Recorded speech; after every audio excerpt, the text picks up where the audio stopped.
Welcome back to Huckabee. This is our special Republican Presidential Forum. And joining us now is Congressman Ron Paul of Texas. Congressman, good to have you here. Thank you very much. Nice to be here. Your first question comes from Ken Cuccinelli. Ken. Okay. Congressman, you advocate for pure constitutionalism. Given that filter, what do you think are the three primary domestic responsibilities of the federal government? Domestic responsibility. Protecting the borders, providing a sound economy, a sound currency. That's in the Constitution very clear, and it's a major issue. And really, in enforcing the Bill of Rights, I mean, those are very specific and looking at all, and that would be property rights as well as freedom of speech and all those other things. So those would be the major issues. Of course, the Constitution overall would be a major issue as well. Congressman, good evening to you. In 1995, we lost 168 Oklahomans in a domestic terrorist attack. My Assistant Attorney General, Melissa Houston, is a survivor of that blast, and has spent many years after that utilizing tools of the Patriot Act, fighting domestic terrorism. You have come out opposed to the Patriot Act based upon constitutional privacy concerns, and I too share some of your concerns with respect to privacy. But what substantive or thoughtful alternative do you have to the Patriot Act to prevent further acts of domestic terrorism in the future? The one thing is you say your goal is preventing all crimes and all criminal acts. I mean, you destroy liberty by doing that. But the Patriot Act, if it would have been called the repeal of the Fourth Amendment, it wouldn't have passed. That's essentially what that does. So that's way too much sacrifice of liberty. But, you know, there are laws in the books for violent acts. But if you think you can pass enough laws to prevent all crimes and all acts of violence, just think of the acts of violence occur in our households. You know, accidents, are you going to put cameras in every household or whatever? So there are, I don't think it's a lack of laws that is our problem. So, Congressman, you don't believe that there needs to be a comprehensive law at the federal level equipping law enforcement to prevent domestic terrorism in this country? I don't believe we need a comprehensive law at the federal level. I believe we need state laws against violence. The one law that we do have at a national level that we totally ignore, and that is that terrorism is a crime and it's not a war. And yet we have drifted off to being called this is a war on terrorism, and it's a justification to pursue war not only around the world but even domestically. So I would say it's a crime. But the Constitution, I think, is very clear. There's nothing in our Constitution that says that violent acts should be a prerogative of the government. They didn't offer a national police force. I mean, even today, I mean, if you're talking about criminal acts of violence, murder, manslaughter, robbery, that's all a state issue. This nationalization of law enforcement, I mean, we have already 100,000 federal bureaucrats carrying guns. We don't need any more federal policemen. And I think that the problem isn't a lack of federal laws and federal policemen. Congressman, what would you call the attacks right around the corner on the Twin Towers in New York City? What would you call those? Well, that's an act of violence, and it's a criminal act. Is that an act of terrorism, Congressman? Yeah, it's a terrorist attack, and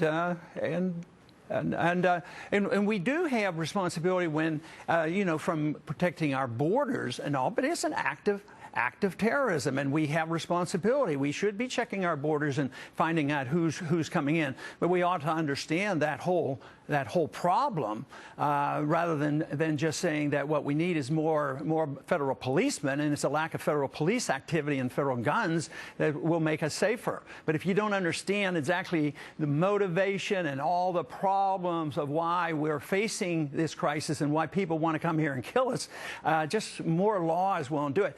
I mean, this whole thing is all messed up because what we have been told for 10 years is that people want to come here and commit acts of terrorism against us because we're free and prosperous. As long as people believe that, believe me, you're not going to solve the problem. You're not going to make the people any safer. We don't want you to run out of time. Different topic, Congressman Paul. President Obama has had the audacity to say that the Republican approach to the economy means dirtier air, dirtier water, and less people with health insurance. Is that really what less federal regulation means? Hardly. Matter of fact, I get charged with that all the time, because I don't want the federal regulations, and most Republican conservatives don't need or think we need more federal regulation. They say, oh, you're going to have, people in the streets and no medical care.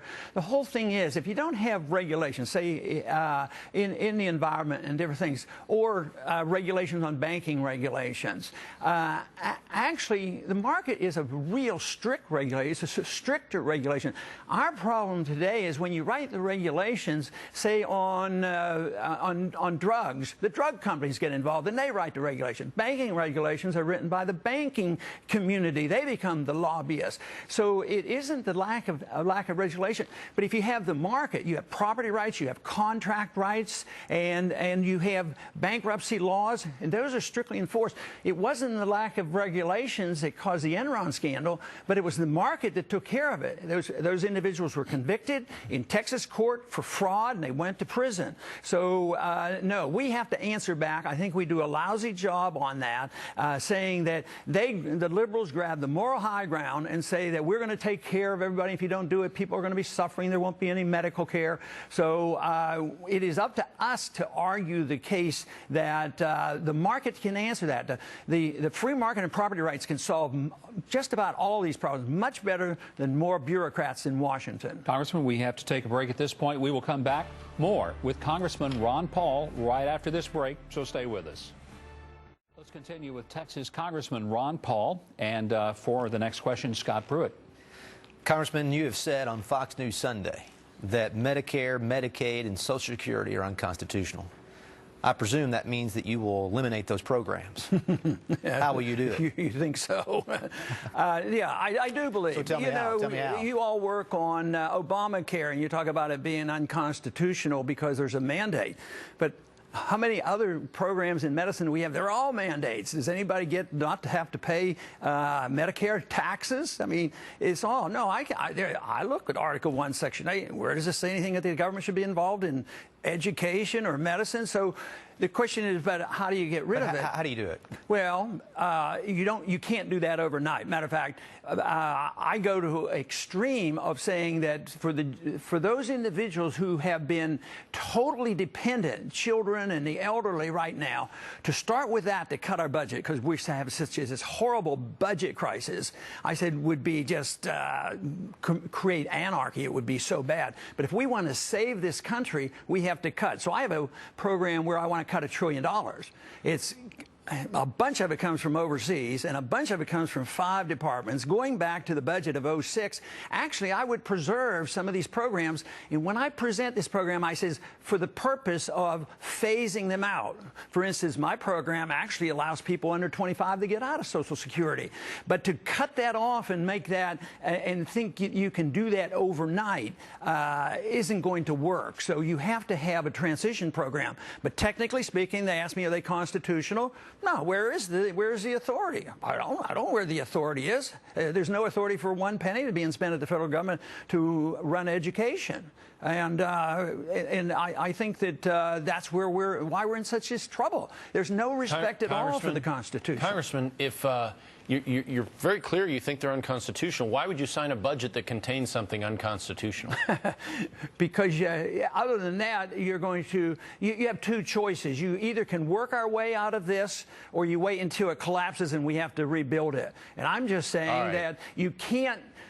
Even on the Federal Reserve, everybody knows my position on the Federal Reserve, and it's unconstitutional, but I don't advocate that you close down the Federal Reserve tomorrow. I advocate competing currencies and work out it. So I have transition programs. Okay. And that makes a big difference. Okay, let me move to another topic. Which comes first in your mind, the sovereignty of the people, the sovereignty of the states, or the sovereignty of the federal government? And please put them in order.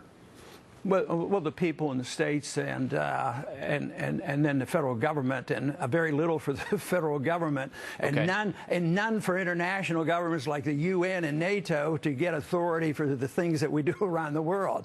Okay. Congressman, are there any amendments to the Constitution that you believe are mistakes? That I believe what? Are mistakes. Are mistakes? Yes. Well, there was one. Try to keep it to a few. Pardon me? Try to keep it to a few. I'm not quite hearing you. What you saying? He said try to keep it to a few suggestions. A few. Yes. And you said to amendments to the Constitution. Yeah. Okay. Mistake. Well, one of the worst was the Prohibition, which led to a horrible decade, and then we repealed that one. The repeal one was very great. So no, there's not. I mean, obviously the Bill of Rights; those are amendments, and they're great. So there's the other ones are sort of not enough for me to get riled up about, but I'm so concerned about not following the Constitution that we have on property rights and rule of law and the monetary issues and going to war issues. Those are the kind of things I'm very concerned about in the Constitution. We're in our final minute, by the way. Short on time. Quick question: if you could suggest every American read one book, what would it be? One book. Excluding something religiously oriented. Could be. It could be. Well, I think to simplify things, to get a message out, since we're talking about politics and the law, people, if they want to read a short book to really wake them up on what the law should be, they should read a book called The Law by Bastiat. If they read that and find out the moral principle behind law, saying that you as an individual can't do certain things, but if you can't do it, the government can't do it. If you can't steal from your neighbor, you can't send a politician to steal from your neighbor. The law is a basic principle worth starting with, and I think it would introduce a great idea to a lot of people. Thank you, Congressman Ron Paul, and also we will have a chance to visit with you at the end of the forum. You can Thank you, Governor Rick Perry. Our next candidate is Congressman Ron Paul of Texas. Congressman Paul. Thank you, Mike. Tonight we talked a lot about the relationship of the federal government with the state government, and we realize it's such a mess because we turned the Constitution on its head. Today the federal government is very big and the states are very little, and it is a consequence of our carelessness with the Constitution. Our Congresses, our courts, as well as the executive branch have taken over too much of the power. Now it falls upon the states because they are suffering the consequences, and the states have this responsibility to do something about it. But one issue that I think that we have to revisit, because the founders understood it but we have forgotten about it, and that is the principle of nullification. If the federal government won't respond, and I would, if I can, I would respond in a favorable way of reinstituting the principle of nullification. The states have to be able to nullify this. This would reverse the trend, and this would stop the usurpation of all the powers and privileges from the states to the federal government. Thank you very much, Congressman Ron Paul. Our next